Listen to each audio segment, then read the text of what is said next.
خبر د طالبانو حکومت کونړ کې د وژل شوي ځوان قاتل وسلوال طالب ونیول شو. نور حال را سره په ویډیو کې وګورئ او زموږ ډیوه کلیک چینل در سره سبسکرایب کړئ. د طالبانو حکومت هغه وسلوال طالب ونیول خبر ورکوي چې کونړ وی اوسیدونکی ځوان خپل ورور د واده له مراسمو وروسته په ډزو ووژه. د قاری یاسین په نوم دا ځوان چې د 11 ټولګي زده کوونکی دی د پنجشنبې په ورځ د کونړ ولایت شینګل ولسوالۍ ته په لاره چې سیمه ییزو طالبانو ډزې پرې وکړې او وروسته یې په روغتون کې ساه ورکړله.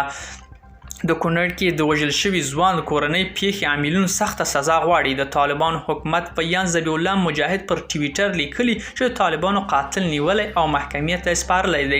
ښاغلي مجاهد زیاتوي چې اوس مقتول په کورنۍ پورې اړه لري چې له قاتل سره سوله کوي او که یې شرعي محاکمه غواړي. د قاری یاسین د کورنۍ غړی وایي چې د خپل مشر ورور د واده له مراسمو وروسته له خپلو ملګرو سره شینګل ولسوالۍ ته چکر لپاره روان شو، خو په لاره کې چې طالبان د پلټنې پوستې ترڅنګ یوې طالب څاهوان د موټر په اړخ په شیشه ولګېد او وسلوالو طالبانو ډزې پرې وکړې.